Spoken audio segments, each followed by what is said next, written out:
Kita semua adalah agents of change, agen perubahan. Ya. Tuhan yang beri contoh pada kita. Dia adalah role model saya untuk membawa perubahan di dunia ini. Kita hidup di dunia ini bukan untuk dirubah oleh dunia, tapi membawa perubahan.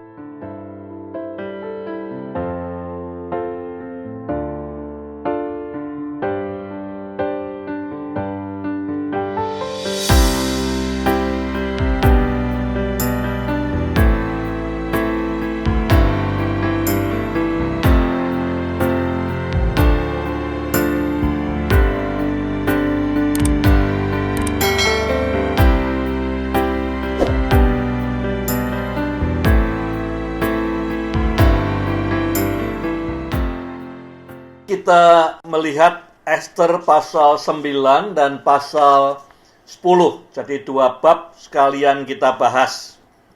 Saya beri tema Ester 9 dan 10, leading change atau memimpin sebuah perubahan. Dan saya garis subtemanya adalah membangun culture atau budaya yang baru melalui ritual dan tradition. Budaya itu terbangun pada saat kita mengulang-ulang, ya. Value atau karakter terbangun pada saat kita kerjakan habit berulang-ulang. Jadi ritual dan tradisi itu membangun kultur yang baru. Ada 7 penentu kemenangan di hari H yang saya pelajari dari Ester 8, 9, dan 10. Ini bisa kita pakai untuk macam-macam. Saudara punya proyek di tengah masyarakat, 7 ini bisa dipakai. Saudara mau merubah budaya gereja, merubah budaya perusahaan, ini bisa dipakai 7 hal ini. Saudara mau jualan barang, ya, presentasi proposal di depan board of directors, ini bisa dipakai. Jadi ada 7 kuncinya yang saya pelajari dari kitab Ester 8, 9, 10 yang membuat kita bisa menang pada hari hanya. Saya perlu tambahkan satu lagi yang tidak ada di dalam Ester 9, 10, tentunya adalah doa. Yang pertama, membangun kapasitas, well prepared, ya, persiapan yang baik. Jauh-jauh hari, kalau kita lihat di pasal 8, di ayat yang ke-13, ya, dikatakan di situ, so that the Jew would be ready. Supaya orang-orang Yahudi siap, well prepared. 9 bulan sebelumnya sudah diberitahu bahwa mereka harus mempertahankan hidup mereka. Jadi persiapan yang baik dengan membangun kapasitas mereka. Yang dulunya cuma tukang kayu, sekarang bisa tukang kayu dan ahli perang. Yang dulunya cuma tukang jahit, sekarang tukang jahit dan ahli manah.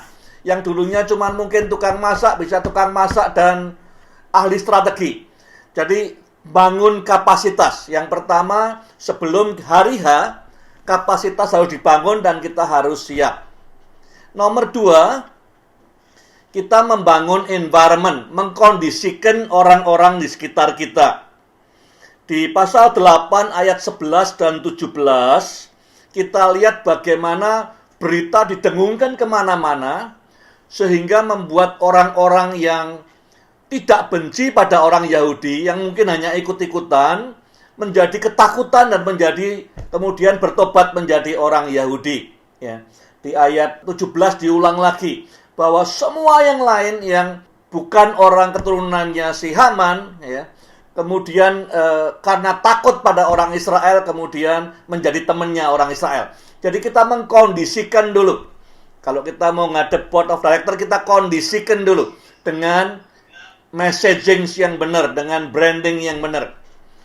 Yang ketiga, membangun strategi komunikasi yang efektif. Di 8 ayat 14 dikatakan di sana bahwa segera setelah ada message-nya dikirim dengan kuda-kuda yang cepat, kuda-kuda yang terpilih, ya, disampaikan pada orang-orang tertentu, orang Yahudi, para pemimpin, kemudian juga para pejabat. Jadi ada komunikasi yang efektif. Dalam semua pertempuran, komunikasi ini penting sekali. Ya. Yang keempat, membangun teamwork, kolaborasi atau unity. Dikatakan dalam pasal 9 ayat yang kedua, pada hari H-nya semua harus berkumpul di satu tempat orang-orang Yahudi. Nah, tentu mereka selama 9 bulan sudah mengadakan riset di kota itu, kita kumpulnya di mana. Setelah tahu kumpulnya di mana, janjian kumpulnya jam berapa. Setelah kumpulnya jam berapa, mereka bagi tugas. Siapa yang jaga di luar, siapa pegang tombak, siapa pegang pedang, dan segala macam. Dibutuhkan kolaborasi. Untuk menang pada hari H, kolaborasi atau unity atau teamwork penting sekali. Secara spesifik dikatakan pada hari itu, mereka kumpul, tiap kota kumpul di satu tempat, ya, untuk sama-sama berperang melawan musuh. Nomor 5, membangun support system atau dukungan. Kalau sudah lihat di pasal 9 ayat yang ketiga, bahkan lewat namanya Mordekai, semua wali kota, bupati, gubernur, pejabat semua memberikan dukungan. Nah, kita tidak boleh sombong untuk bilang tidak butuh dukungan siapa-siapa. Ya, Tuhan bersama saya, kita tidak butuh siapa-siapa, tidak boleh. Ya, kita butuh semua yang kita bisa kerahkan. Jadi untuk menang perang pada hari H, Mordekai ini seorang strategis yang luar biasa. Ya, sehingga semua pejabat kerahkan semua, sehingga mereka mendukung orang-orang Yahudi di setiap kota. Yang nomor 6, membangun sasaran yang paling strategis. Jadi dia isolate targetnya. Di 9 ayat yang kelima dikatakan, sehingga orang-orang yang lain, ya, orang-orang yang bukan haters, bukan pembenci, tidak terlibat dalam pertempuran ini. Sehingga yang menjadi target orang-orang Yahudi hanya orang yang akan menghancurkan dia. Orang yang pembenci-pembenci, orang yang berlawanan dengan kasih, hanya itu saja. Sehingga energinya bisa difokuskan, tidak kemana-mana, dengan cara secara strategis, milih battle-nya, milih musuhnya, yang lain diinggirkan, isolate the target. Jadi jangan sampai nyabang kemana-mana, fokus ke satu. Yang mau dibinasakan, yang mau dimusnahkan adalah haters. Orang-orang yang membenci, orang-orang yang mau menindas orang lain. Itu yang mau dihilangkan. Yang terakhir, yang nomor 7, membangun sebuah tim yang sangat disiplin, sangat berkarakter. Ya, mereka menang perang, menghancurkan lawan-lawan yang mencoba membenci mereka, tapi tidak ada satupun yang memegang harta mereka. Nggak ada yang nyuri, nggak ada yang rampas.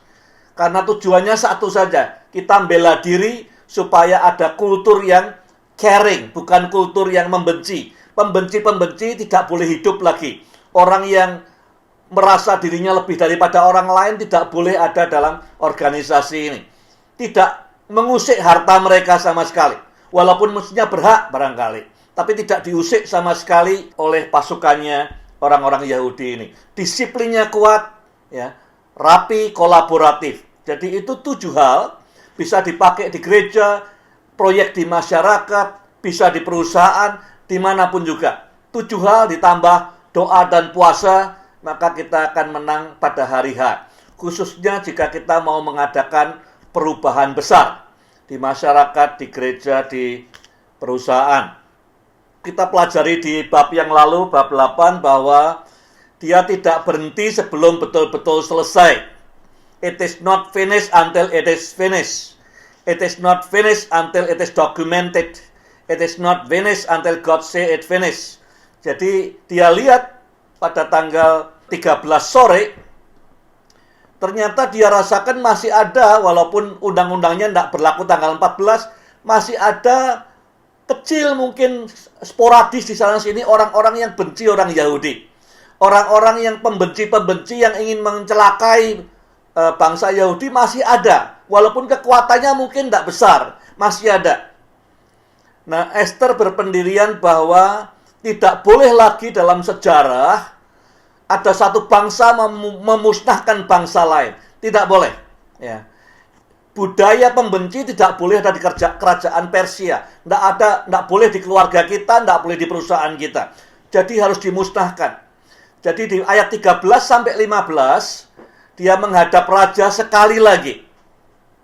Ini yang ketiga kalinya dia menghadap raja. Dan raja bertanya, apa permintaanmu? Dia minta supaya orang Yahudi boleh ditambah 1 hari lagi. Orang yang benci orang Yahudi juga boleh nyerang sehari lagi. Ya, supaya persoalannya tuntas. Supaya semua akar kepahitan, akar kebencian dicabut semua seakar-akarnya. Jadi yang pertama dia katakan, dia mau cabut potensi tumor sampai ke akar-akarnya. Jadi hari ke tanggal 14 masih ada 300 lagi orang yang membenci orang Yahudi yang dibinasakan oleh orang Yahudi. Habis sama sekali. Ya, Esther make sure tidak ada lagi benih-benih kebencian di kota Susa. Yang kedua, dia sangat strategis. Dia tidak hanya ingin membasmi yang di kota Susan. Mungkin juga ada pembenci-pembenci di sana-sini yang di luar kota Susan. Tapi Esther ini strategis juga. Dia milih hanya yang di ibu kota. Karena semua yang di ibu kota itu punya pengaruh untuk merubah negara. Jadi ibu kota itu mimbar yang luar biasa untuk kirim berita ke seluruh negeri. Esther tahu itu. Jadi dia hanya minta izinkan hanya di kota Susa. Di ibu kota saja kita boleh habisi semuanya supaya seluruh negeri dengar dan tidak berani memunculkan lagi roh kebencian. Yang ketiga, dia minta anaknya Haman supaya dipamerkan semua, disulakkan semua. Kenapa? Sudah mati, kenapa harus disulakkan? Ya supaya didemonstrasikan dengan image yang jelas. Tidak ada haters, pembenci-pembenci. Roh pembenci itu lawannya roh kasih. Tidak boleh, tidak ada tempat. Jangan coba-coba berpikir ke arah sana lagi. Jadi Esther berpikir bukan hanya untuk generasinya, tapi untuk generasi-generasi yang kemudian. Tidak hanya sampai di sana, sudah habis semua akarnya, ya, sudah dicabut sampai seakarnya.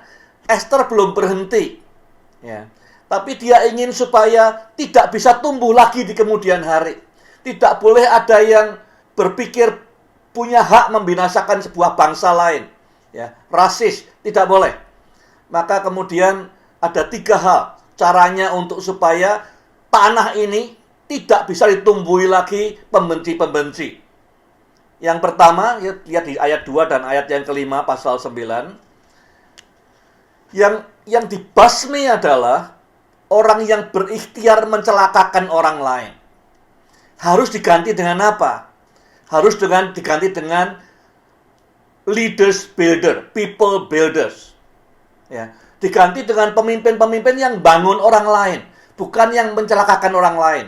Kalau kita ingin memikirkan organisasi, perusahaan, gereja kita untuk generasi mendatang, bukan cuma memberantas kepahitan hari ini, tapi munculkan pemimpin-pemimpin yang bisa membangun orang lain supaya haters tidak bisa tumbuh di sini. Yang mereplace mereka siapa? Caring leaders. Pemimpin yang peduli, yang caring, yang loving. Jadi kalau ingin merubah culture, tidak cukup membinasakan, mengubur kultur yang lama, tetapi menyiapkan tanah baru untuk kultur yang baru. Dengan pemimpin-pemimpin yang membangun orang lain, yang caring, dan yang compassionate. Yang tidak rasis, tetapi compassionate. Ya, berbelas kasihan kepada orang lain. Jadi, kita lihat bahwa tidak hanya solve the problem hari ini, ya, dibunuh saja tidak, tetapi semua benih dihabiskan dan tanahnya ditata ulang supaya tidak bisa tumbuh lagi di masa mendatang. Esther mikirnya jauh ke depan. Tidak boleh ada lagi Haman-Haman di dunia ini yang membenci, yang mau binasakan bangsa lain. Semua diciptakan dalam gambar Tuhan. Nah, bagaimana kemudian setelah tanahnya diratakan lagi? Bagaimana membangun culture atau budaya yang baru? Di organisasi, di gereja, di perusahaan. Ayat 19, ayat 22, ayat 23, dan ayat 29. Bagaimana instilling, ya, mengkokohkan, menanamkan budaya baru. 1 lewat ritual dan tradisi. Ya, semua habit menciptakan karakter, ritual menciptakan value, menjaga value, tradisi menolong kita masuk ke budaya baru. Jadi yang dimaksud adalah Purim. Purim diatur apa yang harus dibuat pada masa Purim. Jadi kalau saudara ingin memperbarui budaya di perusahaan atau di gereja, ritual atau liturgi gereja itu menolong sekali untuk injek budaya baru. Ya. Yesus memasukkan benih baru, iman yang baru. Dia berikan ritualnya. Ritualnya apa? Perjamuan kudus. Supaya semua orang, dia bilang setiap kali kamu kumpul, lakukan ini. Itu ritual. Supaya apa? Menanamkan nilai-nilai yang baru. Budaya yang baru, bukan yang lama. Yang kedua, kalau ingin supaya perubahan ini lasting, kemudian dibuat undang-undang oleh Esther dan oleh Mordekai. Setiap tahun, tidak boleh tidak, harus dirayakan. Pada tanggal 14, tanggal 15 bulan Adar. Harus dirayakan setiap tahun. Dijadikan undang-undang. Kalau di perusahaan, ya bisa lewat insentif, bisa lewat penghargaan, bisa lewat disiplin. Tapi ada aturan yang menolong supaya budaya ini berlangsung terus. Budaya yang baru. Yang ketiga, membangun engagement semua orang. Supaya orang merasa memiliki budaya baru. Tidak hanya menjadi penonton. Ada ownership-nya. Yang saya maksud engagement itu apa? Dikatakan saling memberi hadiah. Tidak ada yang cuma nunggu nerima hadiah. Semua saling memberi hadiah.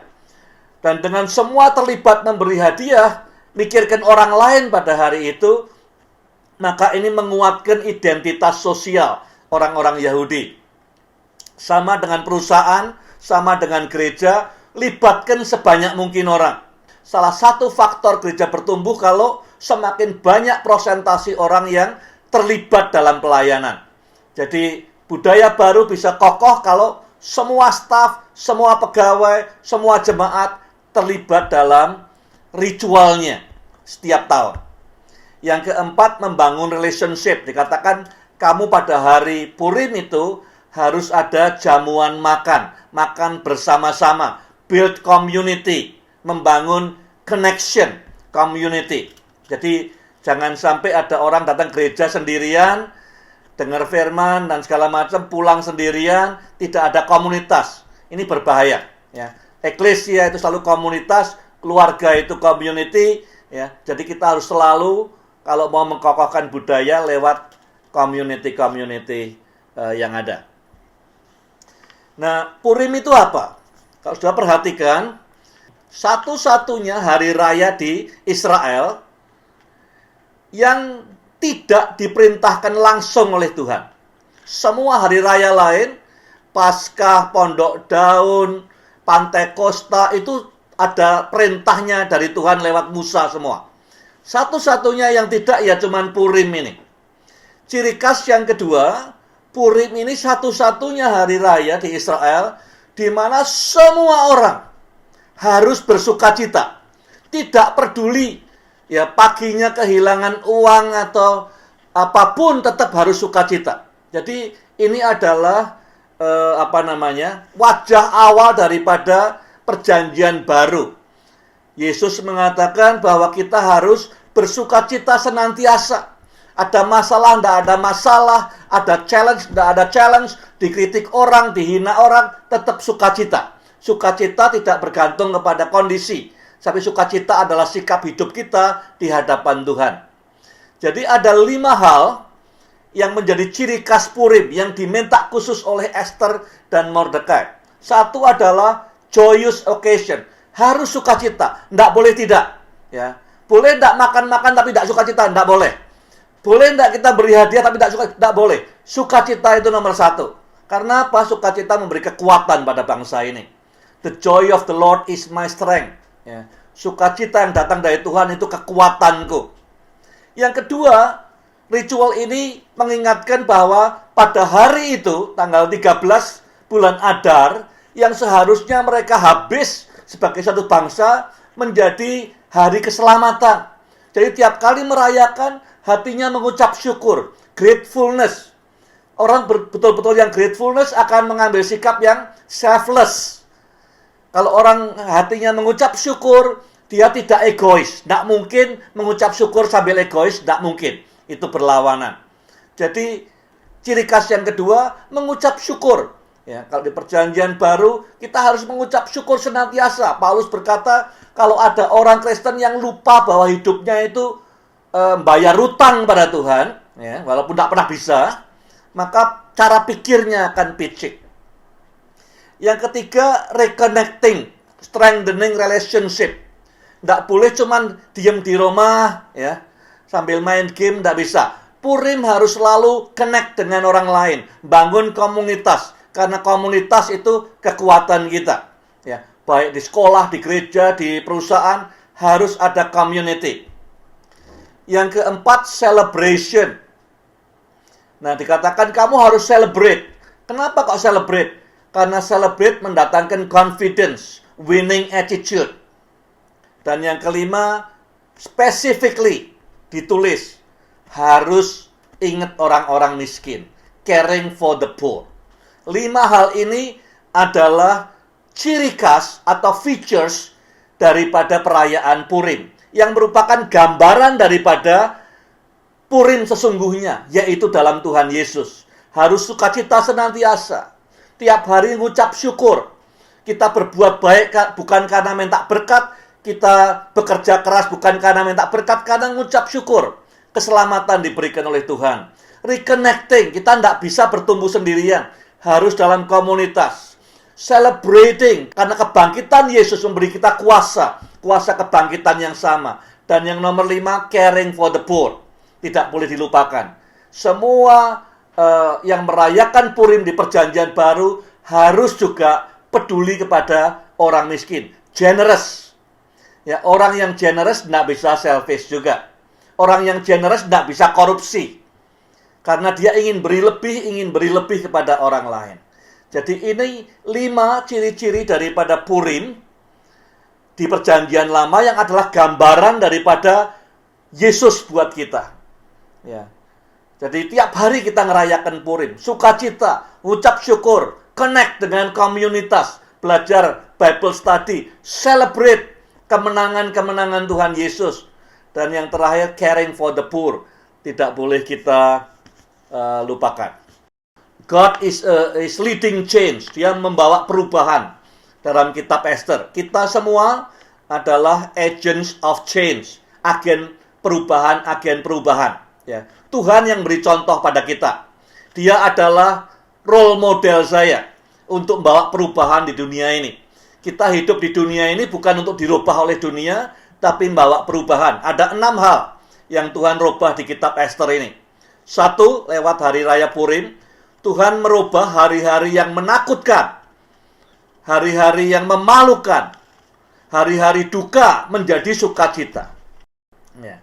Jadi beritanya Esther ini apa? Hari duka cita menjadi sukacita karena Tuhan merubah budayanya dan segala macam. Yang kedua, Tuhan mengubah rancangan jahat Haman menjadi berkat. Orang Israel sengaja ambil kata Purim, diambil dari kata pur atau undian yang dipakai Haman untuk menjadikan hari raya kemenangan. Dia tidak pakai nama lain, bukan hari raya Mordekai atau hari raya Esther, hari raya Purim, supaya orang semua ingat bahwa Tuhanlah yang merubah rancangan jahat dunia, setan, menjadi rancangan yang membangun, ya, rancangan kemenangan. Yang ketiga, Tuhan mengubah anak yatim menjadi ratu. Yang keempat, Tuhan mengubah terpidana mati, Mordekai yang sudah distempel mati oleh Haman, menjadi perdana menteri yang paling hebat. Yang kelima, Tuhan mengubah bangsa yang katanya adat istiadatnya aneh, menjadi bangsa yang murah hati, berbagi pada orang miskin. Yang keenam, Tuhan mengubah bangsa yang tercerai-berai. Menurut Haman, ini bangsa tercerai-berai kemana-mana. Menjadi bangsa yang disegani. God can do it. He did it. And He will do it again. Ya. Dia sudah pernah mengerjakannya dengan berhasil. Dia sudah menunjukkan contohnya kepada kita. Dan Dia akan mengerjakan sekali lagi. Lewat Mordekai yang lalu, hari ini mungkin lewat masing-masing kita. Apa sih yang dibuat Mordekai untuk Esther? Ada 3 hal menurut saya. Ini poin pertama. Yang pertama, Mordekai adalah role model. Ya, Mordekai adalah role model buat Esther. Kalau orang tidak punya role model, dia sulit jadi pemimpin. Orang punya role model, dia bisa bermimpi. Nah, saya sedih bukan karena kalau orang tidak bisa mencapai mimpinya. Banyak orang tidak mencapai mimpinya, ya. Dan tidak membuat saya terlalu sedih. Yang buat saya sedih kalau orang tidak bisa bermimpi. Dan saya ketemu banyak orang, anak-anak, remaja, pemuda di desa, bahkan di kota juga ada, yang tidak bisa bermimpi. Karena apa? Karena tidak punya role model. Mungkin karena kemiskinan, tidak bisa punya role model. Kalau dia tidak punya role model, dia tidak bisa bermimpi. Kalau dia tidak bisa bermimpi, dia tidak punya visi. Tidak bisa punya visi. Kalau dia tidak punya visi, dia tidak bisa jadi pemimpin. Ya, kalau kita mau lihat modeling, itu sebagai building blocks dalam kepemimpinan yang paling penting. Kalau modeling, kita punya modeling, role model, ya, ada 3 hal yang kita terima lewat role model. Yang pertama, role model memberi kita frame. Kalau bangunan itu ada fondasinya, ada pilar-pilarnya. Orang yang punya role model yang positif, biasanya identitas pribadinya akan lebih positif daripada yang tidak punya role model.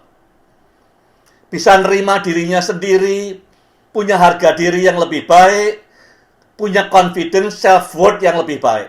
Jadi role model itu menolong orang untuk punya identitas pribadi yang lebih sehat.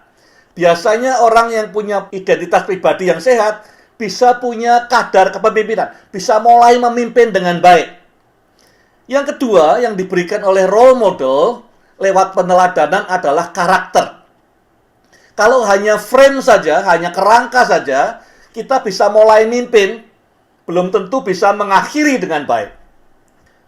Mordekai mencapai banyak hal dalam hidupnya. Dikatakan tidak ada orang Yahudi di pembuangan lain yang begitu hebat kekuasaannya seperti Mordekai. Suksesnya Mordekai bukan pangkatnya, bukan kekayaannya, bukan legasinya, tetapi adalah Esther itu sendiri. Di luar sana banyak orang yang tidak punya role model. Be one for them. Jadikan dirimu role model. Karena orang yang tidak punya role model, dia tidak punya frame untuk bisa mimpin, tidak bisa punya karakter untuk dia bisa stay, berperang sampai akhir, dia tidak punya hope untuk bisa bawa perubahan. Di luar sana banyak orang yang tidak punya role model. Saudara perlu menjadi role model buat sebanyak mungkin orang di sekitarmu. So, what is your success? Buat Mordekai, suksesnya adalah Esther. For you, what is success? Sukses saudara apa? Apakah ada Esther? Atau yang lain?